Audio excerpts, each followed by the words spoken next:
Hey guys, welcome back to week 2 of our Apoctober lore readings. I hope you guys enjoyed last week's video because we have another short story for you guys to listen to today.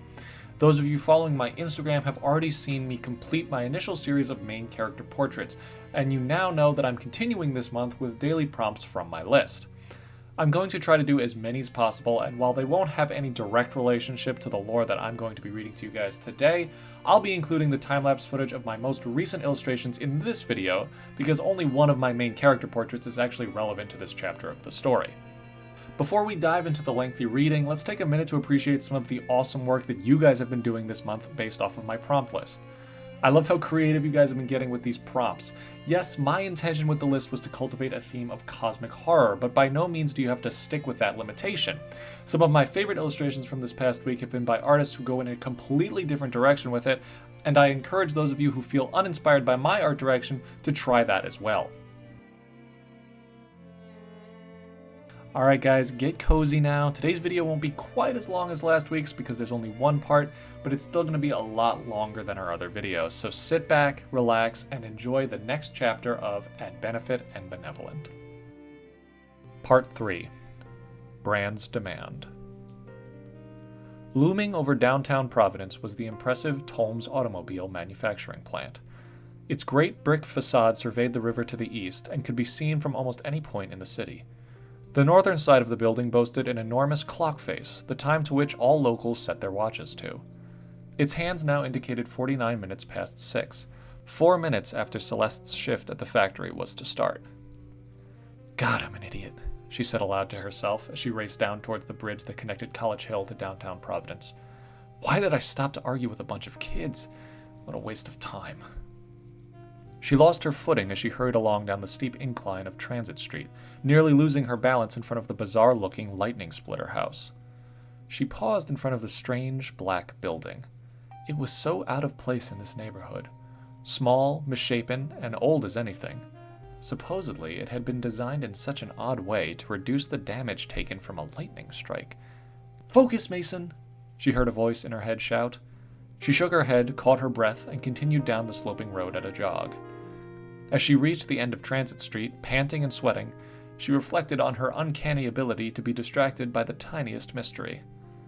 Any question that had no easy answer, any stone not yet unturned, any brick laid slightly out of place, these things tugged at her mind in ways that she was sure they did no one else's. It was her obsession with the unexplained that was often to blame for her constant tardiness, and this morning was no different. She had made it a habit to visit the house at Benefit and Benevolent Street as frequently as she could, and often went out of her way to do so. Usually, she picked a time when she knew no one else would be around, a time when she could gaze longingly up at the old building without risk of being approached by nosy strangers, accusing her or her grandmother of crimes neither of them had committed. The strange group of children that had been loitering outside was an unexpected complication, and had she not overheard part of their conversation, she might have just carried down the street without stopping. But something about the way the children fell victim to the many false stories that seemed to spawn from the house's mere presence intrigued her. What was it about that place that caused people to lie, to mishear, to believe? Celeste was now at the bridge spanning from one side of the Providence River to the other. Nearly there, she thought to herself. The clock now read 5 minutes to 7.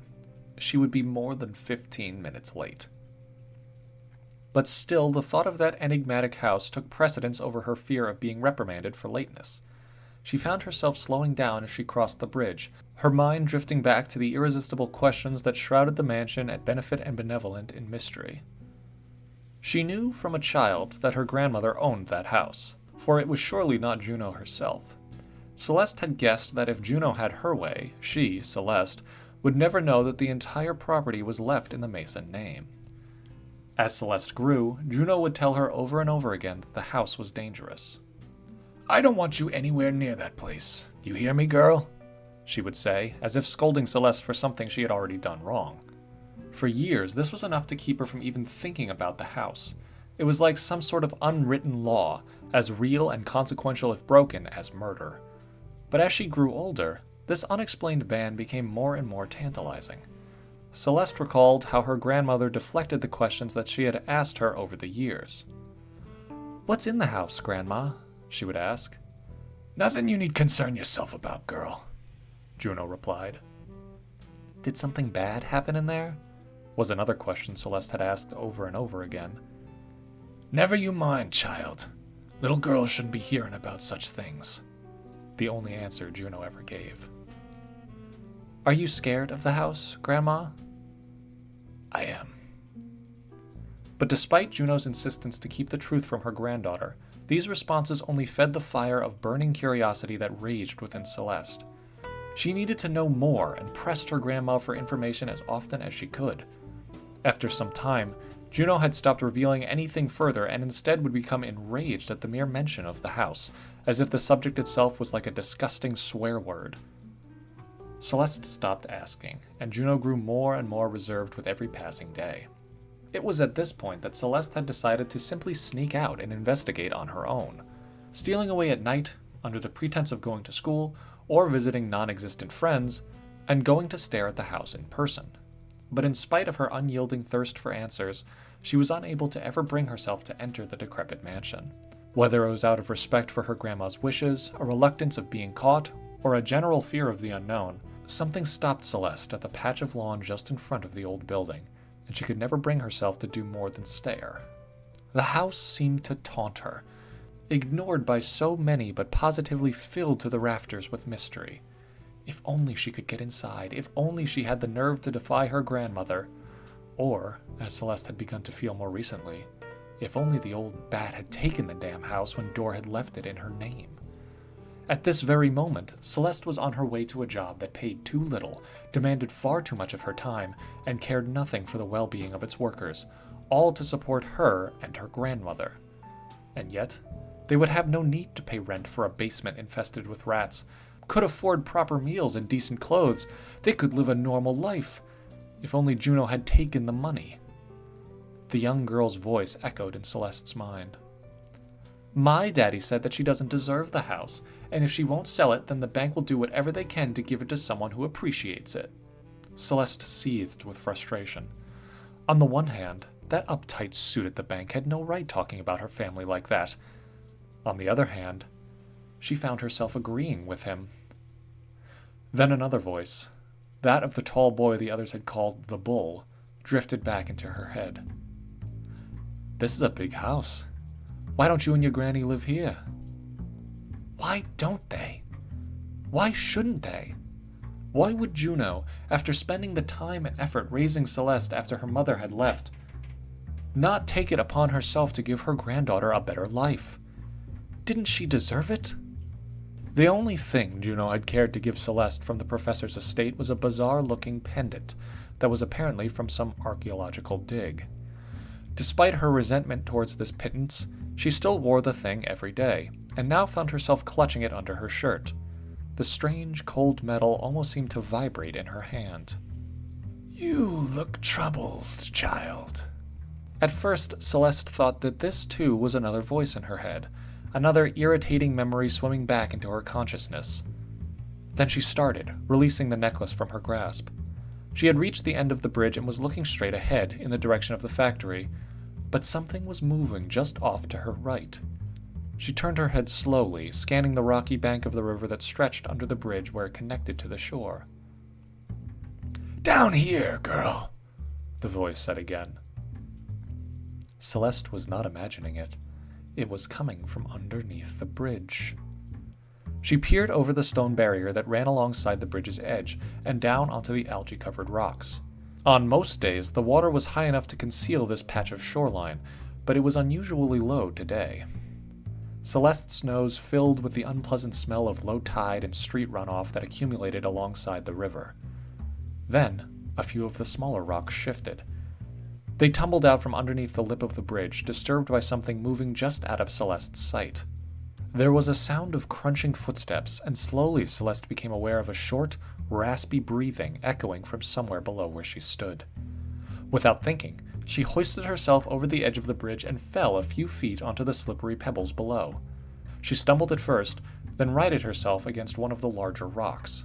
It was cold and slimy, and Celeste became suddenly aware of how difficult it would be for her to turn and run if she needed to. Then, just a few feet in front of her, Obscured in the darkness cast by the overhanging bridge, she distinguished the figure of a woman hunched just by the edge of the water. As if responding to an unheard call, the woman's head jerked around to face Celeste. She gasped, and a horrible smile crept over the face of the unsightly vagrant.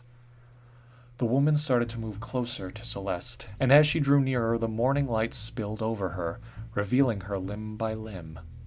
She was draped in ragged clothes and reeking of booze and sweat, clambering over the stones like some sort of large skeletal animal, and her feet crisscrossed one another as she hobbled towards Celeste.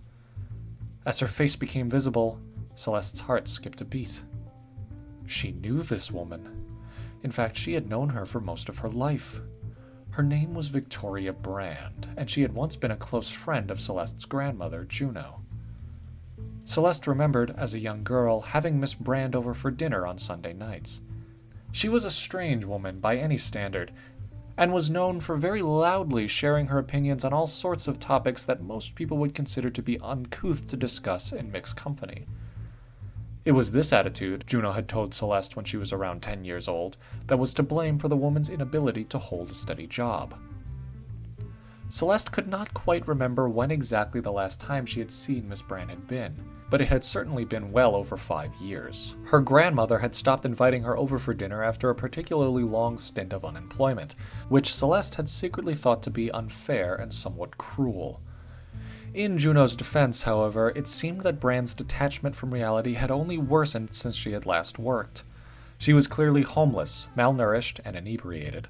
Her face was covered in sores, cuts, and scars, but what was exceptionally hard to look at was her left eye, which seemed to have contracted some sort of unsightly infection that caused it to swell in a way that made Celeste's stomach turn. It appeared to glow green in the shadows cast by the bridge, and before she had looked away, Celeste thought she had noticed that her pupils seemed to have split into 3 smaller ones that rotated in a circular motion around where a normal pupil should have been.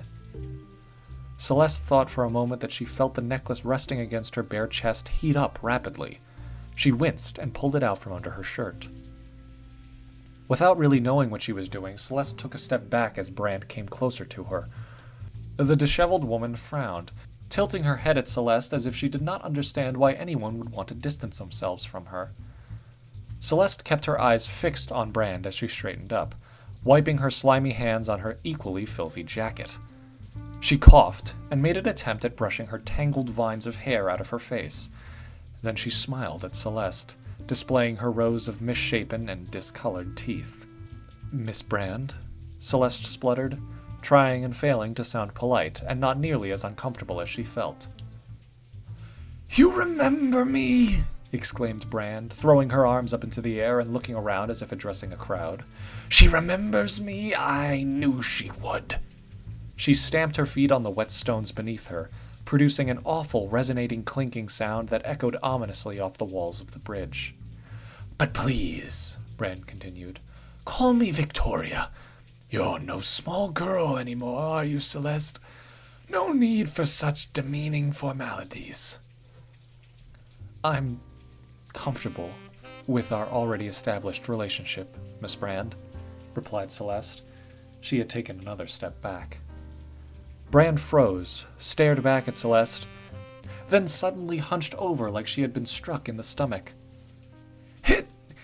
It makes no difference," she said in a strained voice, now staring at her feet.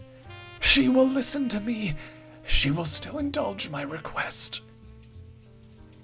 Celeste cast a worried look at the woman in front of her, who was now breathing heavily as if in pain. She began edging away from the bank, attempting to climb up the slippery rocks and back to the bridge where her lunchbox sat. Suddenly, Bran lifted her head and stared wide-eyed at Celeste.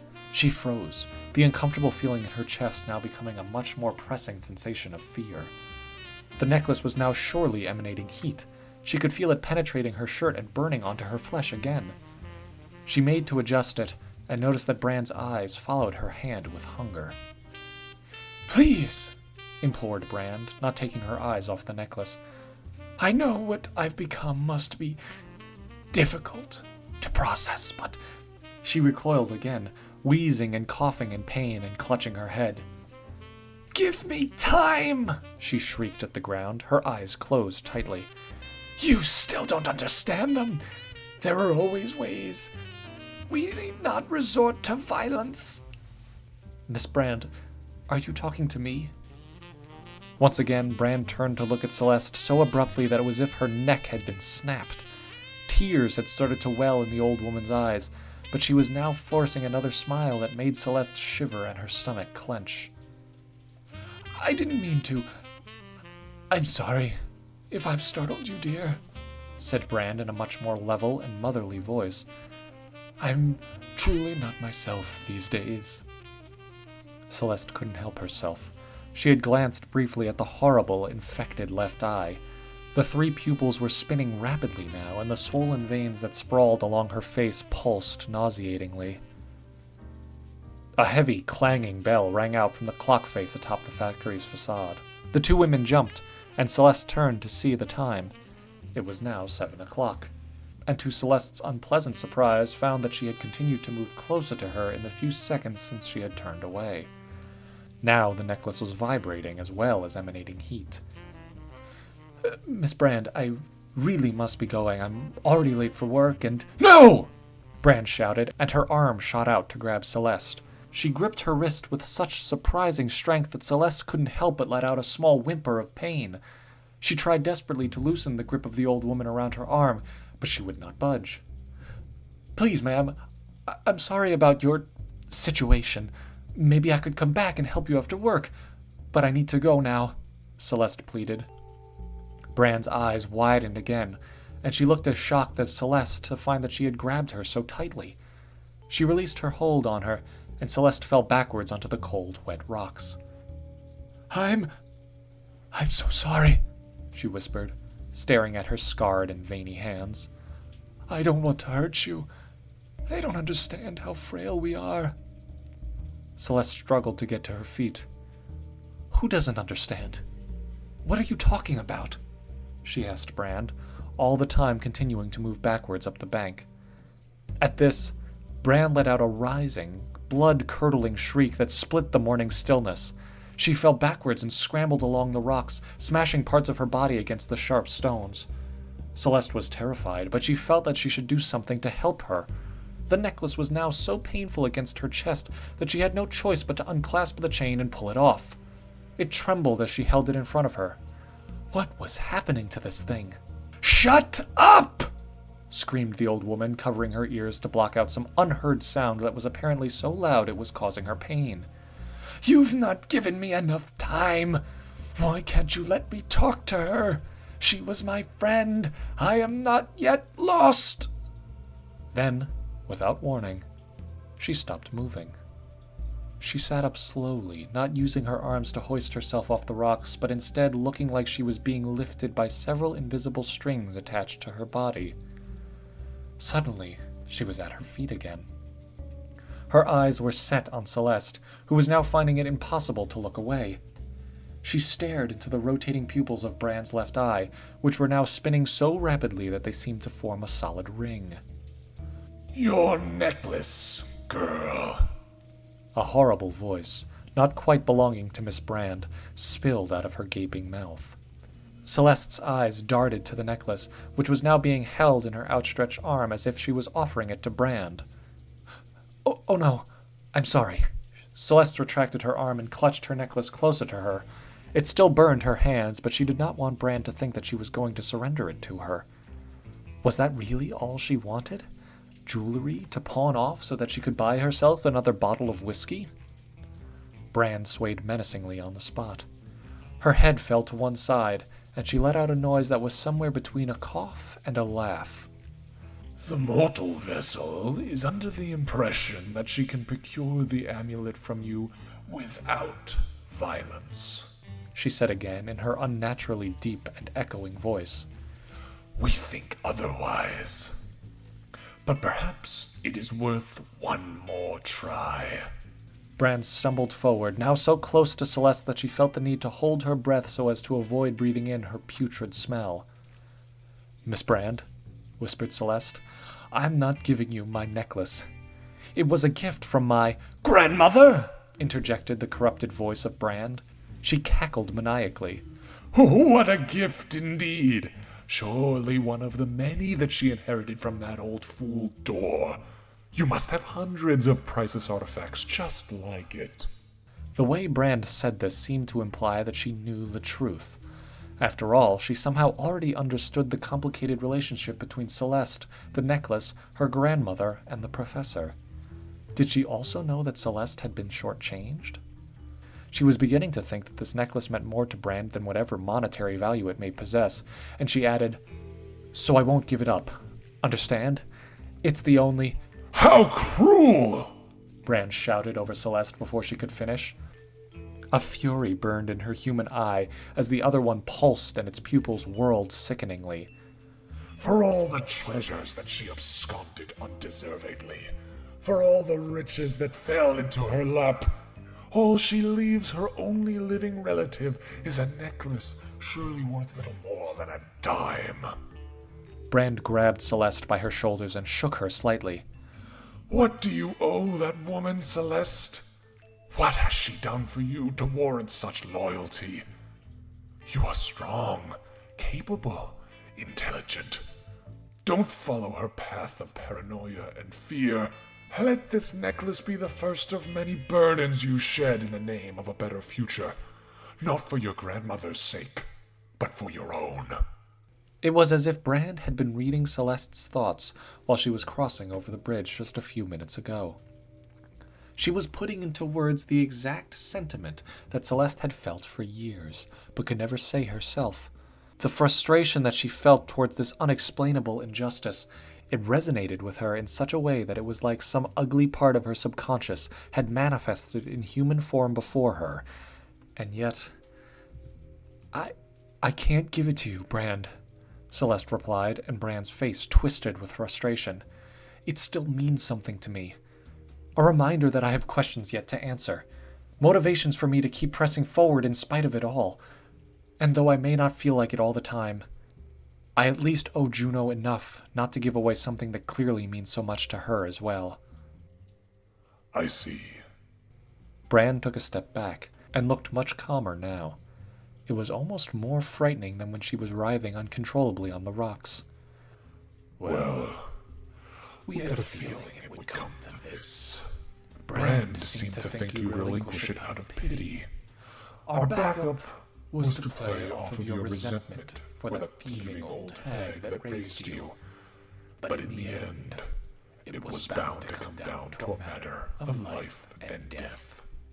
At these words, Brand produced a small handgun from her tattered overcoat. It always does with mortals. Celeste's eyes widened. The necklace was now searing the palm of her hand, but she was no longer noticing the pain. We will ask you one more time, Brand stated coldly. For the first time, Celeste was aware that it was as if several voices were speaking at once as Brand continued. Give us that amulet, girl, or we will wrench it from your cold, dead. Hey! A gunshot followed the sound coming from somewhere above them. Celeste jumped, but Brand had not fired her weapon. She hissed and ducked, and a bullet ricocheted off of a rock just inches from Celeste's head. Brand looked around wildly, then made a desperate attempt at clutching the necklace out of Celeste's hand. She missed by inches, stumbled, and fell onto the rocks. The sound of footsteps on gravel could be heard from behind them. In a flash, Brand had turned, shrieking to herself, and began scuttling back over the rocks towards the underside of the bridge. Another gunshot issued from mere feet behind Celeste, and Brand howled as a bullet grazed her arm. Celeste wheeled around. "No!" she shouted, without really thinking. "Don't shoot her! She's not well!" Behind her stood a police officer, his face screwed up with rage and his gun pointed directly at Brand's head as she hurried for cover. Before she knew what she was doing, Celeste had jumped to her feet and grabbed the arms of the officer. She shoved his hands away as he fired, and the bullet clanged against the rock to their sides. Celeste turned back to the spot where Brand had been, but she was gone. There was no trace of her, but the slowly moving water under the bridge looked as if it had been disturbed. She turned back slowly to face the officer. His expression was livid, and behind him a crowd of onlookers had gathered. How long had people been watching her? You just assaulted an officer, girl, growled the cop. I'm sorry, but there was no need to shoot her. You could have. You're right, boomed the officer, now grabbing Celeste by her wrist. Her hand was still clutching the necklace, but it had stopped burning. I should have let her finish you, then bagged her. That would have been too few problems for me to worry about on my beat. He hauled her up the bank, back towards the road. The crowd dispersed to make way for them, but none of them strayed too far. Celeste noticed that several of them were looking at her lunchbox that was sitting along the edge of the bridge. For your information, girl, continued the officer, not relinquishing his grip on Celeste's arm, that urchin has been lurking around this bridge for weeks now, terrorizing honest citizens day in and day out. There was a murmur of agreement from the crowd around them. I should have known that the bitch had something to do with the Mason family, he added cruelly. All the fear that had been possessing Celeste was replaced almost instantly with rage. She yanked her arm out of the officer's hold, and he recoiled in surprise. Without saying a word, she refastened her necklace and stuffed it under her shirt. The officer scowled menacingly. I've got half a mind to arrest you right now, Mason, he snarled at her. She did not break her eye contact with him. I got you on a real crime now. Save us some time down the road when you try and off some other rich old man like your granny did. There were some chuckles and sounds of encouragement from the circle of men and women around them, but Celeste did not falter. She walked past the officer and picked up her lunchbox. The people that had been standing nearby it gave her a wide berth as she approached. She hoisted it up over her shoulder, then turned back to face the officer. He had his hand on his holster again, but looked somewhat less confident than he had a minute ago. Celeste approached him with her lunchbox positioned in such a way that if she wanted to, she could bring it down on the officer's head in one swift movement. He gulped as she made eye contact with him. They stared at each other for what felt like minutes, while the crowd stood in a tense silence. Then, without any change in demeanor or making a sound, Celeste continued past him and up the road towards the factory. The circle of onlookers broke as she strode onwards without hesitation, and some of them looked disappointed. For several seconds the policeman said nothing. Then, as if he had been broken out of a trance, he shook his head and glared around at the spectators. Go on, get out of here, he shouted at them, waving his arms. Show's over. Get back to work.